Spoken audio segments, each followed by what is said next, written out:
St. Mark's, may the peace of Christ be with you all.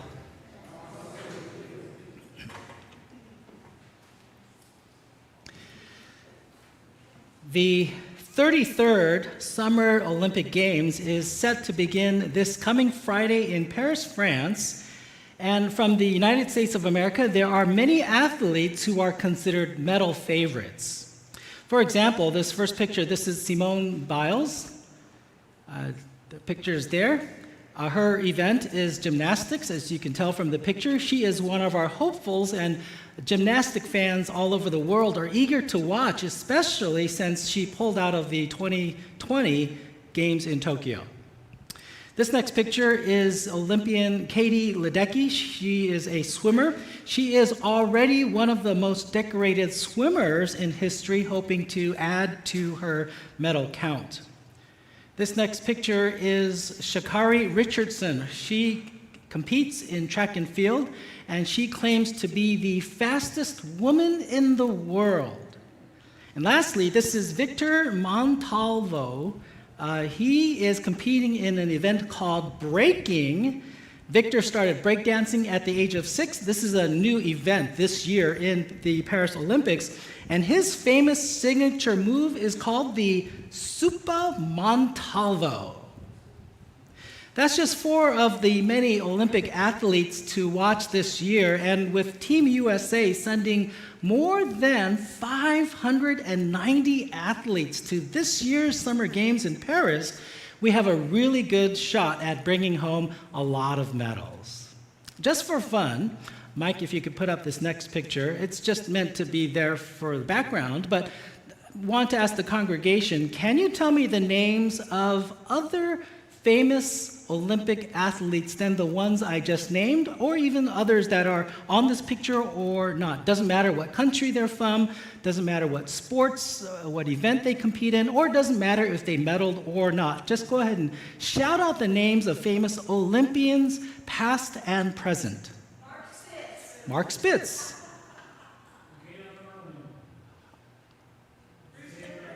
Yeah, just go ahead and yell them out. I heard another. Caitlyn Jenner, formerly Bruce Jenner, yes. Others. You didn't know there was going to be a test this morning, but go ahead and throw out all the Olympians, their names out this morning. Nadia Comaneci. I'm going to help you. Michael Phelps, Usain Bolt, Carl Lewis, Jesse Owens, Flojo, Christy Yamaguchi, Jim Thorpe, Eric Liddell, Shaun White, and here in Torrance and the South Bay area, athletes who have made this area famous, Louis Zamperini, Michelle Kwan, Chloe Kim. Those are just a few of the names of famous Olympians. I thought it was going to be a lot easier to do this together, but I'm sure if you had time, you would probably be able to come up with a lot of names of famous Olympians, because after the games are over and after they've come home from the Olympics, their faces are all over cereal boxes and they're in commercials to endorse all kinds of different brands. They will forever be remembered for their unrivaled athleticism. They'll go down for having displayed their extraordinary feats. These athletes are giants among us mere mortals. They are the epitome of perfection, and these are the men and women who remind us we will never measure up. But take a look at this next Olympic athlete and tell me if you know who this is. Anyone? I didn't think so. His name is Jeff Isaacson. His event is a winter event, curling. After competing in the 2010 Winter Olympics, Jeff returned home to Minnesota, not to six-figure endorsements, not to book deals or talk show appearances. Jeff went back to school, as in junior high school, for the spring semester where he teaches music history. Tell me if you know who this next Olympic athlete is. Anyone? Her name is Keely Cashman. Her event is alpine skiing, again, a winter event. Keely competed in the 2022 Winter Olympics and was the top American finisher in the downhill event. It wasn't good enough to medal, however, so she'll be back at the next Winter Games. But until then, you can find her working at her family coffee shop where she serves as a barista. Our next Olympian is Nevin Harrison. Nevin's event is speed canoeing, and at the 2020 Olympics in Tokyo, she actually won the gold medal for the 200-meter event. Nevin is already in Paris, where she is practicing for this event and hopes to add to her medal count. But in between Summer Games, which only comes around 4 years, she is a student at San Diego State University, and to help pay her tuition bills, she works at a local bar. As you can see, I can go on and on this morning about Olympic athletes, and this year the United States is sending more than 590 of them.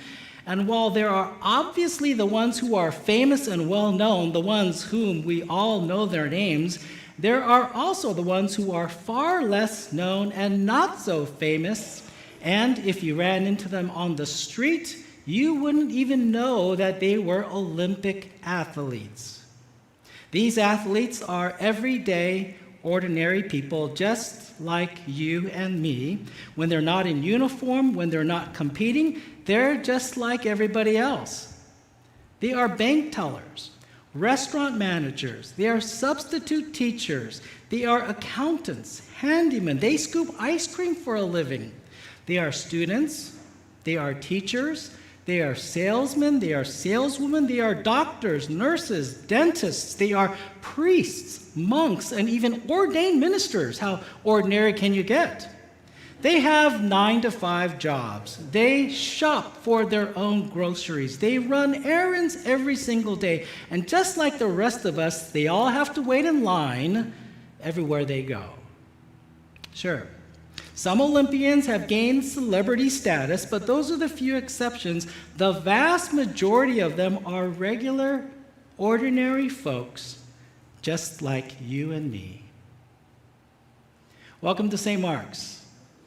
Welcome to our Sunday worship service. We are currently in the long season known as Ordinary Time, and our theme of today's sermon has to do with ordinary people. Ordinary time is to the church calendar what the off-season is to the sports season. It's the time where there's not too much going on between the regular season. And so last week we looked at the theme of finding God in the off-season. And this morning our theme is how God uses ordinary people. Our first scripture passage for this morning comes to us from Paul's first letter to the Corinthians, 1 Corinthians chapter 1, verses 26 through 31. And here's a fun fact. Corinth was just a few cities away from the ancient city of Olympus, where the Olympics first began. Paul's letter to the Corinthians was not a letter to athletes per se, but to a church located in a city that was well renowned for being a top-notch destination. They had the finest things. They had the latest things. They had the best things. But here in Paul's letter, in his opening chapter, Paul wanted to remind them of something much more important. 1 Corinthians chapter 1, verses 26 through 31. I'll be reading from the Message translation this morning. Let us prepare our hearts and minds for the reading of God's word.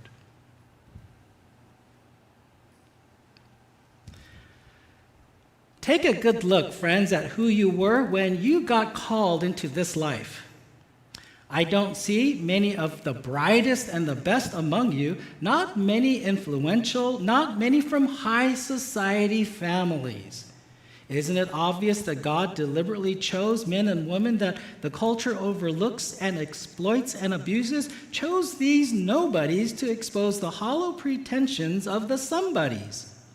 That makes it quite clear that none of you can get by blowing your own horn before God. Everything we have, right thinking and right living, a clean slate and a fresh start, comes from God by the way of Jesus Christ.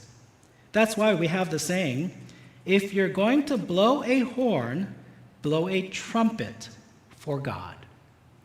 This is the word of the Lord.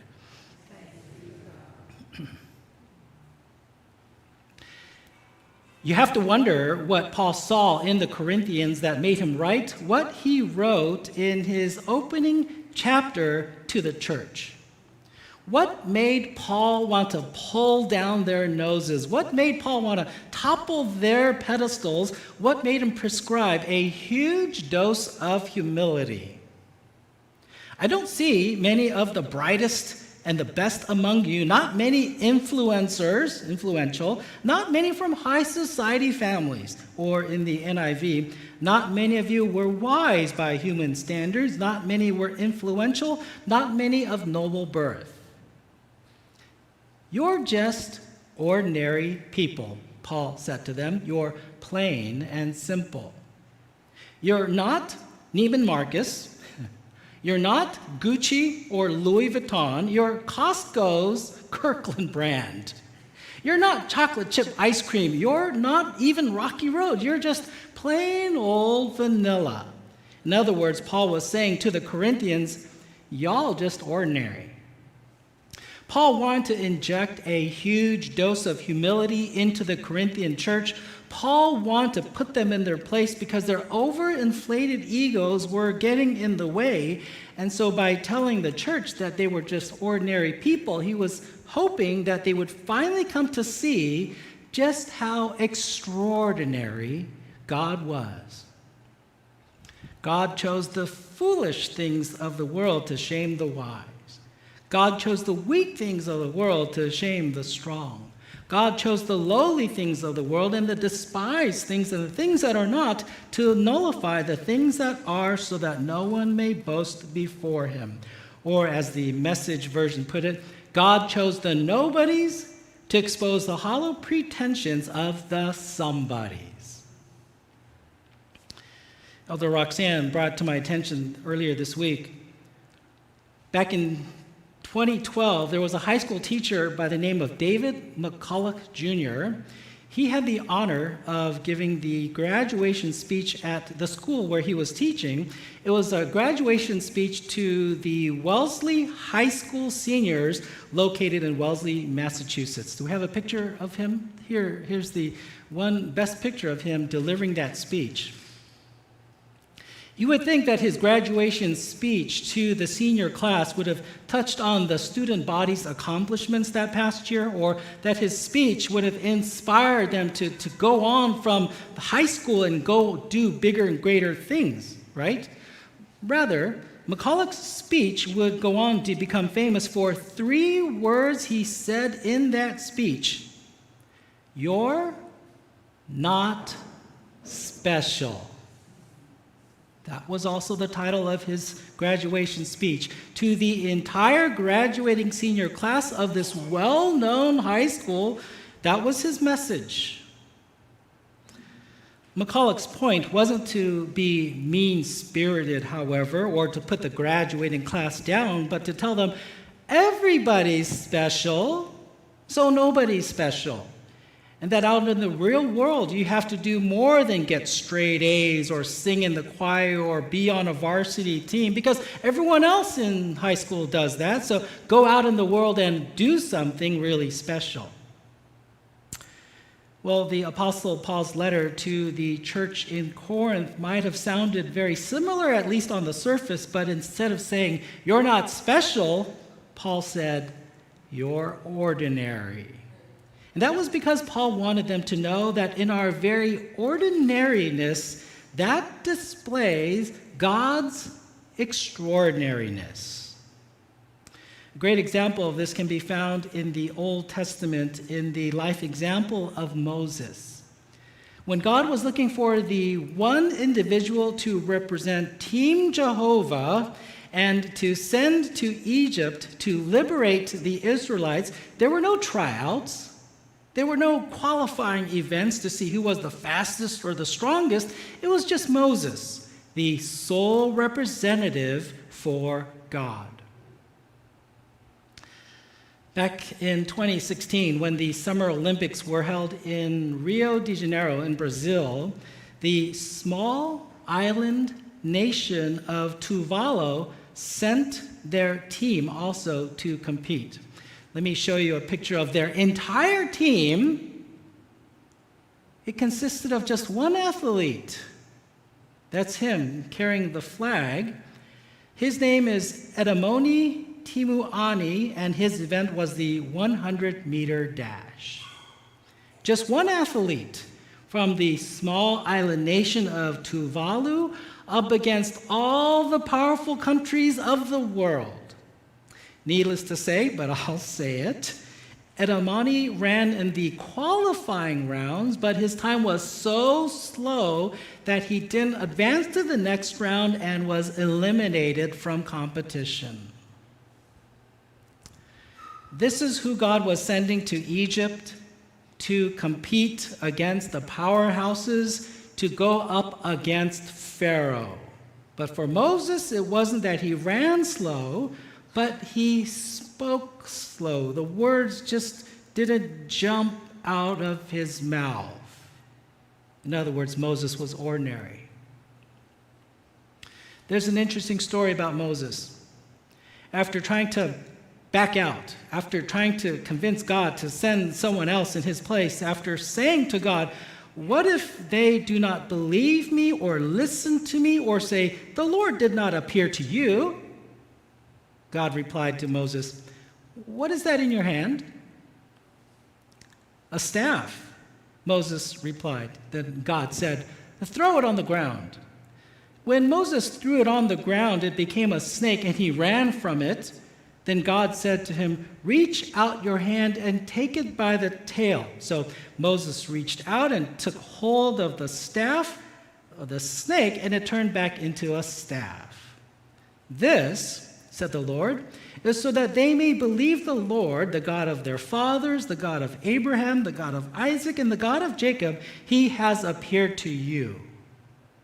See, Moses wanted some kind of reassurance. He wanted some kind of a sign that when he went to Egypt, not only would Pharaoh know, but all the other Israelites would know that Moses was going to blow them away or put on quite a spectacular display. So he says to God, "Give me a sign.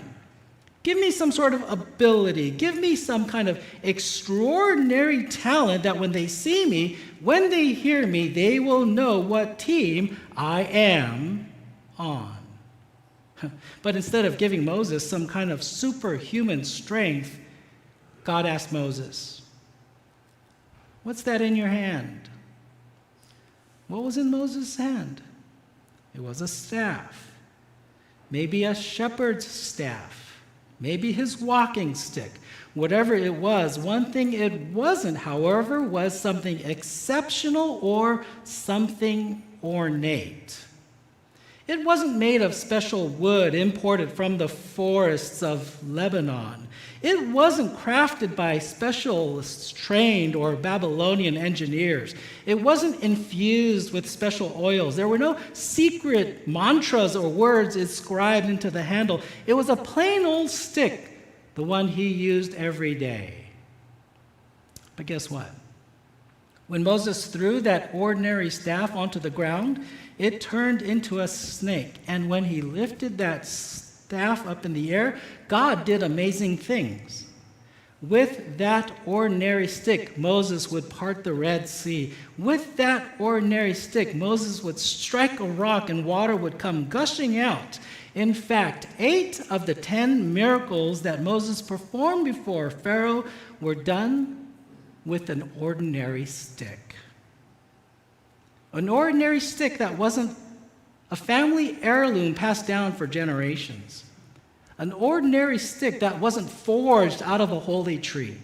An ordinary stick that wasn't encrusted with diamonds or jewels, and no special powers were baked in. It was just an ordinary staff in the hands of an ordinary person, and that's what was used to show the extraordinary power of God. D.L. Moody has a great quote about Moses. Moses spent 40 years thinking he was a somebody, 40 years learning he was a nobody, and 40 years discovering what God can do with a nobody. Ordinary people with ordinary things putting on display an extraordinary God. The Apostle Paul put it this way in his second letter to the Corinthian church, 2 Corinthians chapter 4, verse 7. But we have this treasure in jars of clay to show that this all-surpassing power is from God and not from us. Listen to the Message version of that verse. If you only look at us, you might well miss the brightness. We carry this precious message around in the unordained clay pots of our ordinary lives. That's to prevent anyone from confusing God's incomparable power with us. As it is, there's not much chance of that. You all know for yourselves, we're not much to look at. Ordinary people, ordinary lives, putting on display an extraordinary God. Ordinary jars of clay displaying to the world an extraordinary grace. Ordinary backpacks displaying God's extravagant love done by ordinary people, just like you and me. I'd like to close with a bit of humor in regards to the Olympics. There's a fun quote from Bill Murray. Could we put it up?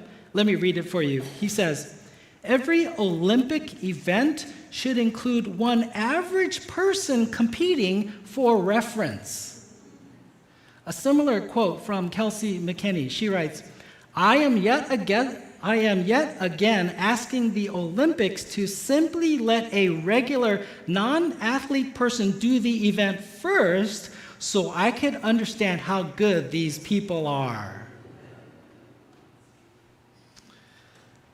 Truth be told, you are going to see in the next several weeks at the Paris Olympics athletes from all over the world doing some really amazing things. Things that you and I could never dream possible. Things our regular bodies can't do.